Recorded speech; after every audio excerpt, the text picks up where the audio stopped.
Oi, pessoal. Hoje a gente vai falar sobre integrais de linha. E para começar a falar isso, a gente vai considerar eh, curvas, curvas que têm trajetórias no R2, tá? Então a gente vai considerar ômega um aberto do R2 e caminhos suaves, aqui os nossos caminhos suaves, então, que estão definidos em intervalos da reta real a valores nesse aberto do R2, eles vão ser funções que são deriváveis com derivada contínua e que não se anulam em nenhum ponto. As derivadas não se anulam em nenhum ponto. Vamos considerar que Azão e Bzão são o ponto final e inicial, né, do nosso gama. O Bzão é o final e o Azão é o inicial. E vamos considerar que a gente vai particionar esse intervalo AB em subintervalinhos. Essa partição do AB em subintervalinhos, lá na imagem da gama, vai particionar a gama em vários caminhos pequenos, que são, a gente vai chamar de gama I mais para frente.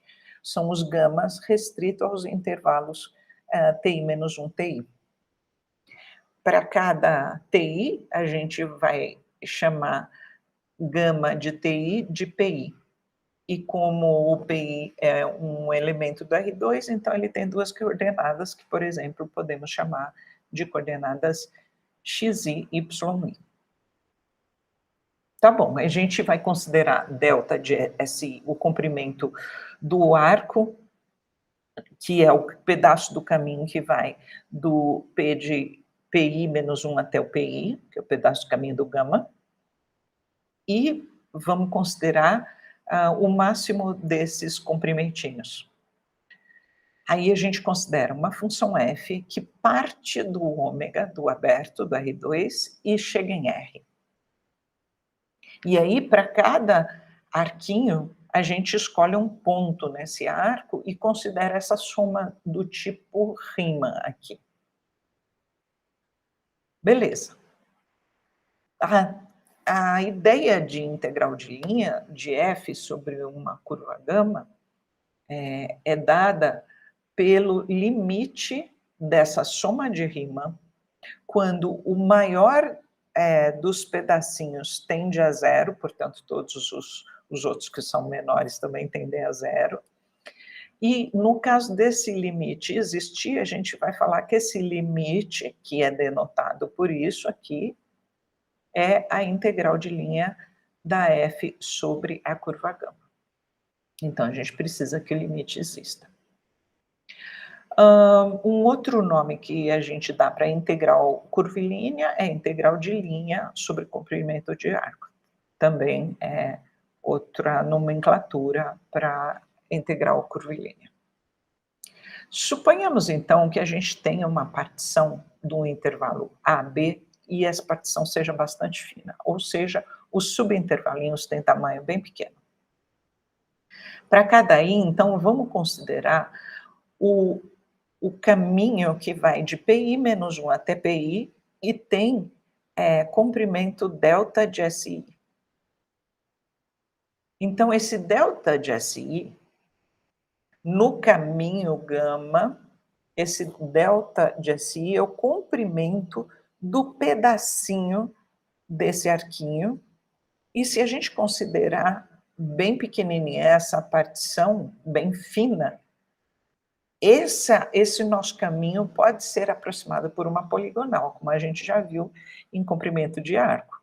Então, a gente sabe que para esse pedacinho, ele pode ser aproximado pela distância do PI-1 até o PI. Ou seja, também podemos colocar dessa forma, que nem a gente fez na integral de comprimento de arco.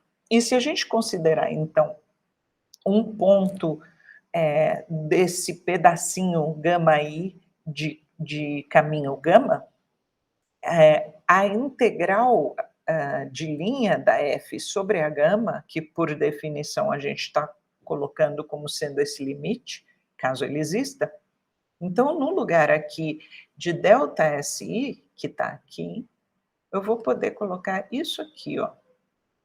Então, Aqui coloco esse vermelho aqui no lugar desse vermelho e identifico que esse limite aqui nada mais é do que a integral aqui de A até B de f gama de t e depois a norma de gama' de t dt, tá? Então, a integral de linha de f sobre a curva gama é também escrita como sendo isso aqui, tá? E isso aqui, na prática, é o que a gente vai usar.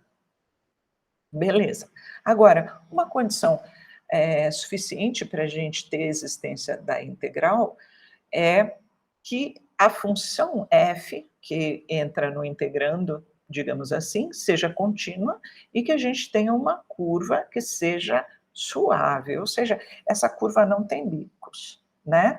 Ela é uma curva que é uma função derivável com derivada contínua e que ainda por cima não se anula em nenhum ponto. Nesse caso, então, vai existir a nossa integral curvilínea ou integral de linha.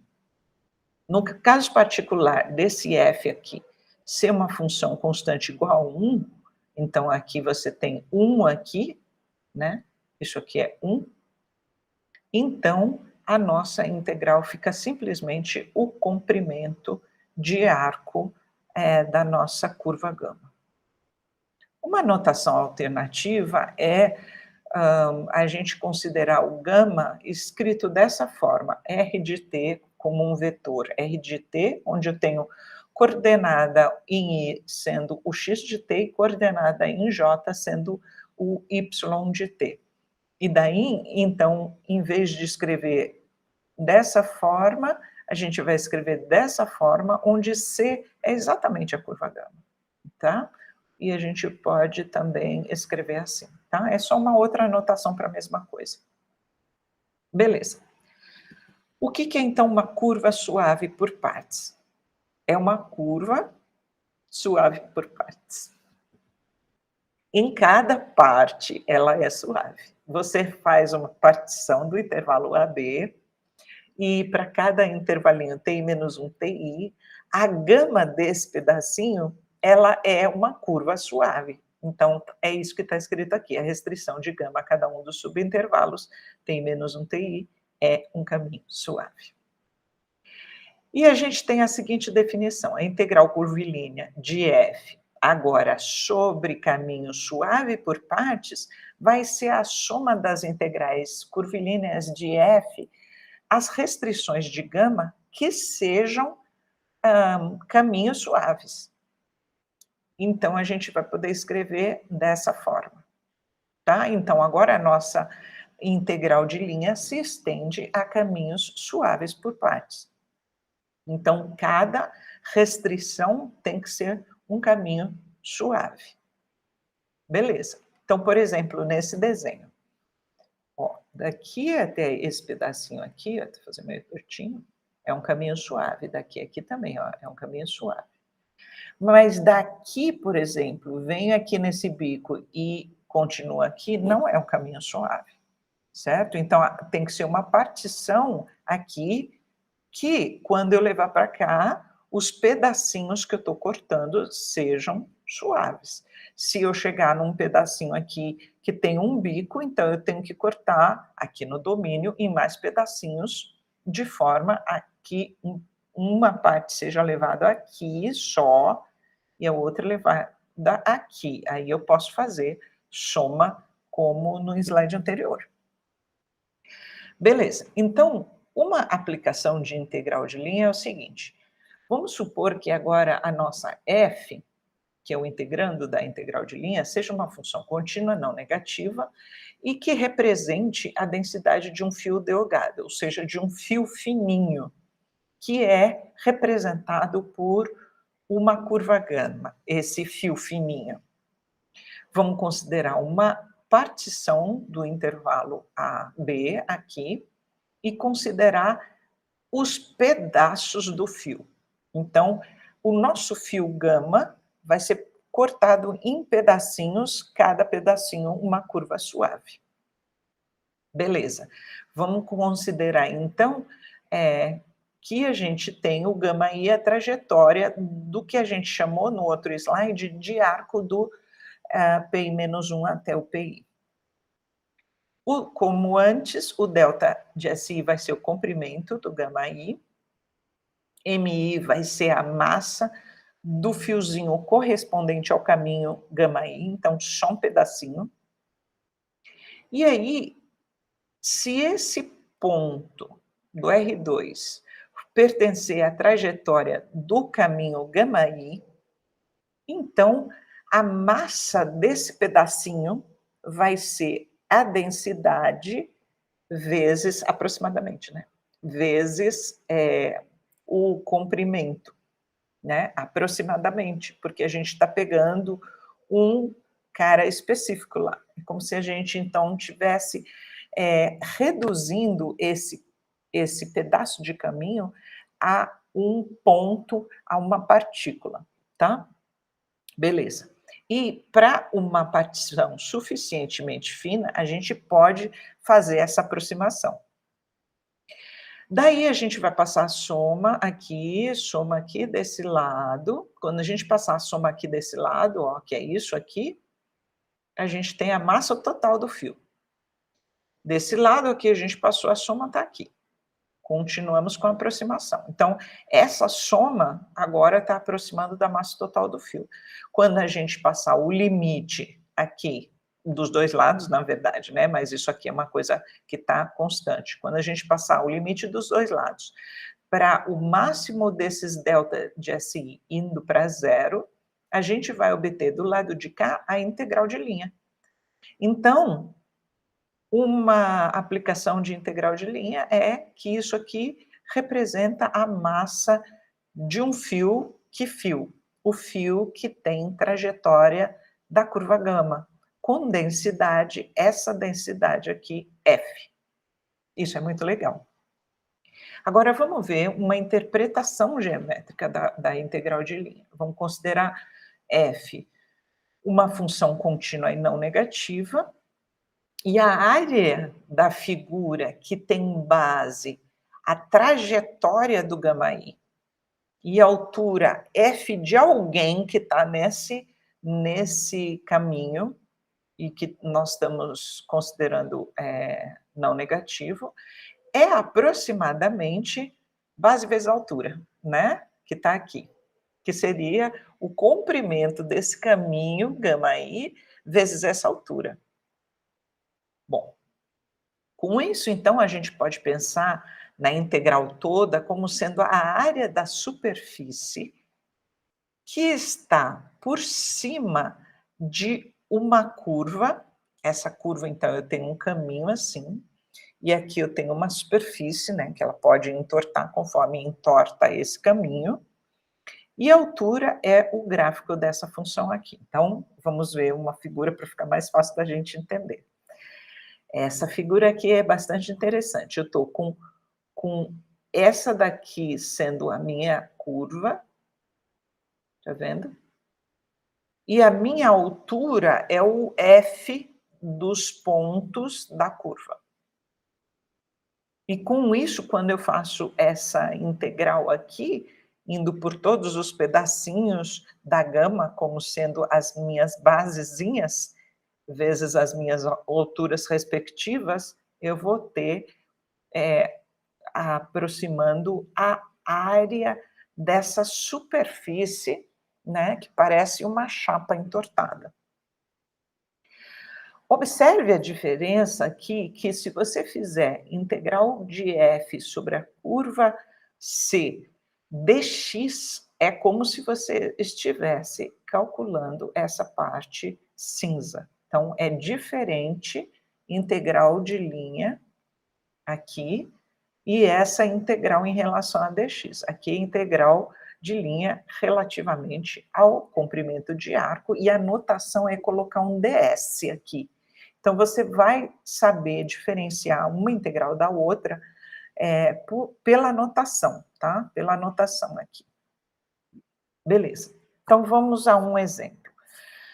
Calcule a integral de linha, integral de f ds da gama aqui, curva gama, sendo dados o f de xy é x3 mais y, e o gama de t é 3t, e depois, na segunda variável, t3, onde t vai de 0 a 1. Bom, o que a gente tem? Quando a gente calcular o gama', o que vai dar o gama'? Ó, o gama' de t vai dar, deriva a primeira coordenada, vai dar 3, e deriva a segunda coordenada, vai dar 3t2, certo? 3t2. Vamos fechar aqui.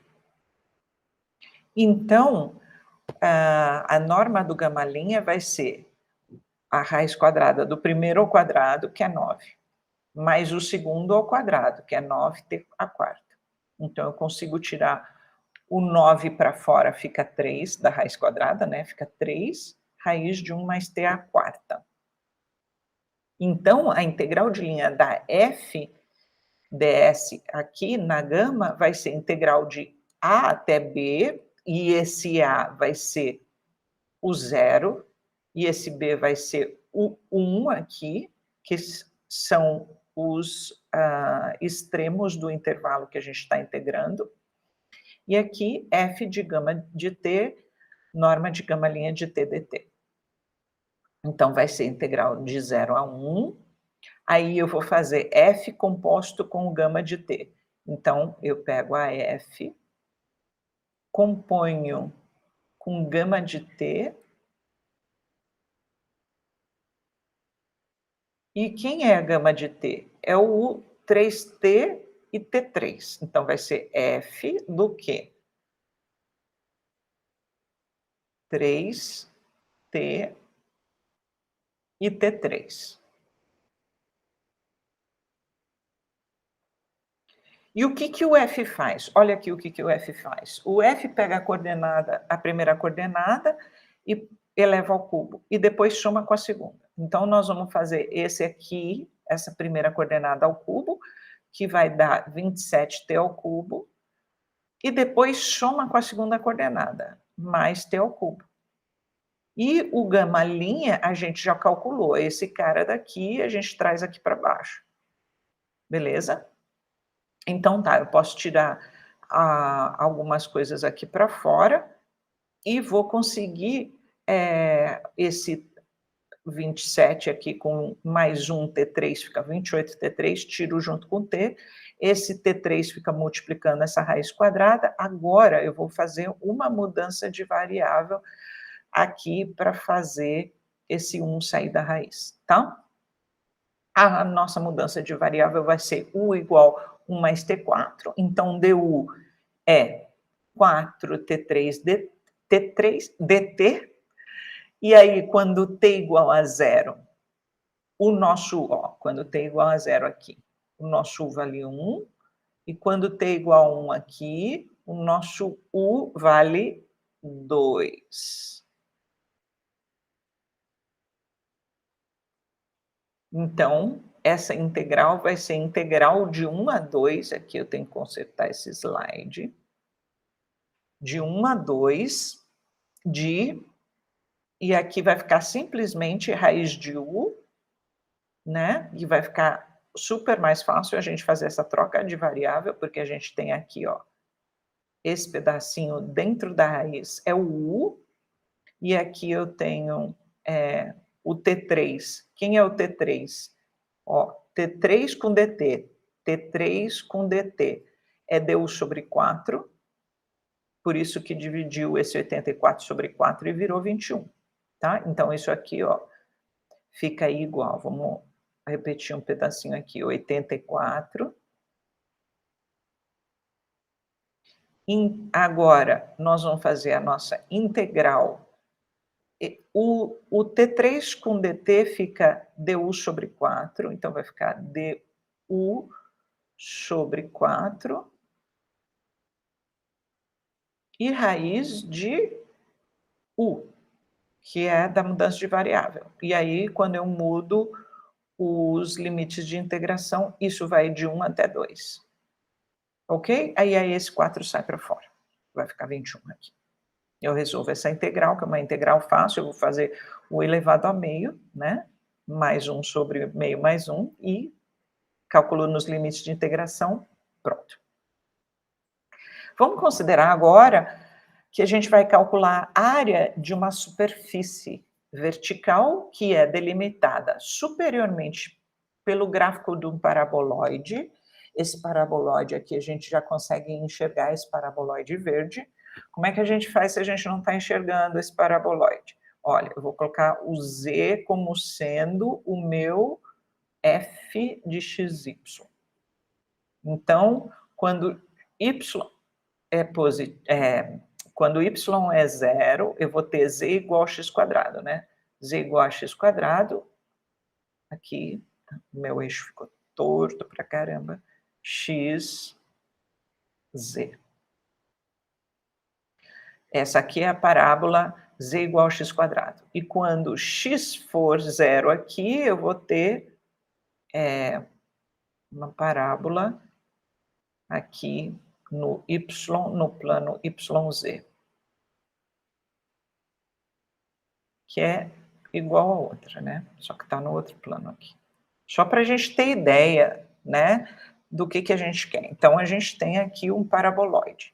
E inferiormente, pelo arco do círculo, bom, então aqui está falando o seguinte, inferiormente eu tenho um círculo, que é esse aqui, ó.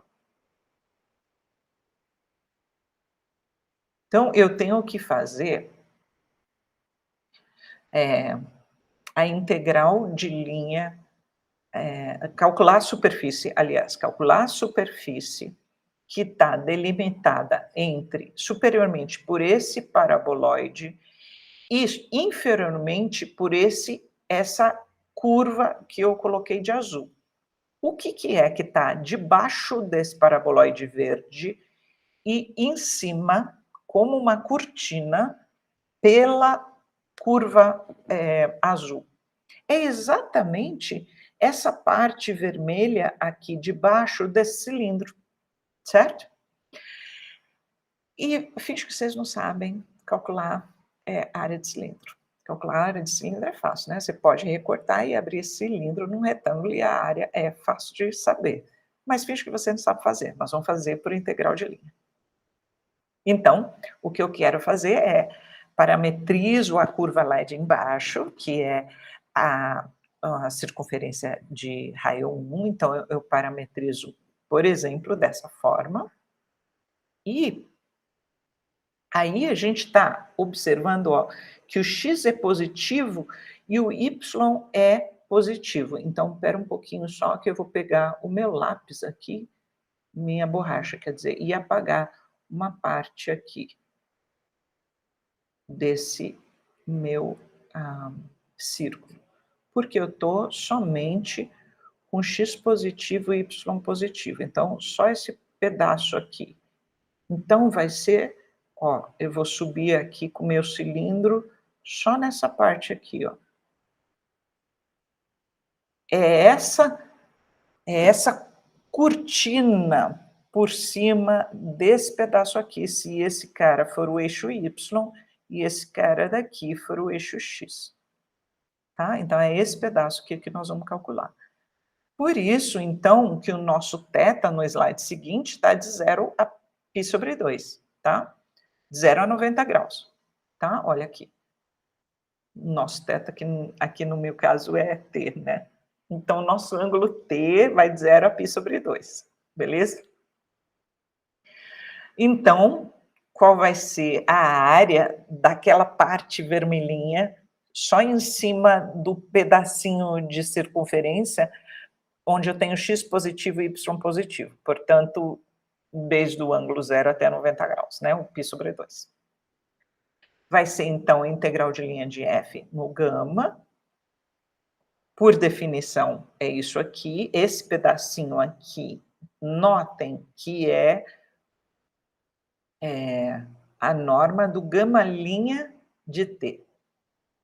O nosso gama' não é x de t, y de t? Olha aqui, o gama é x de t, y de t. Então, o gama' de t vai ser x' de t, y' de t, certo? Então, ó, vai ser x' de t, y' de t, que é uma outra forma de eu escrever o γ', certo? Que par ordenado assim, y' de t. Então, a norma do γ' vai ser raiz quadrada de x' ao quadrado mais y' ao quadrado, tá? Então, eu posso escrever assim, dt, ou assim. E esse cara vai ser igual ao quê? Vamos calcular aqui, ó. A coordenada x é cosseno de t. Então, x' é menos seno, certo? Menos seno de t. E na segunda variável, a derivada de seno de t é cosseno de t. Cosseno de t. Beleza. Eu vou, então, para frente aqui. Eu vou ter, então, cosseno ao quadrado de t mais seno ao quadrado de t. Isso aqui dá 1, certo? Então, isso aqui tudo dá 1. E isso aqui também dá 1, né? Então, eu tenho integral de 0 a π sobre 2 de 1 dt, que dá π sobre 2.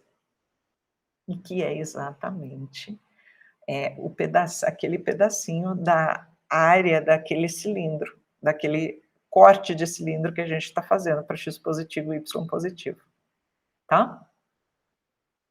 E é isso, pessoal. Então, a gente vai treinar depois mais exercícios a ver com integral de linha, e vamos fazer várias aplicações também, a questão de densidade de fios delgados e etc.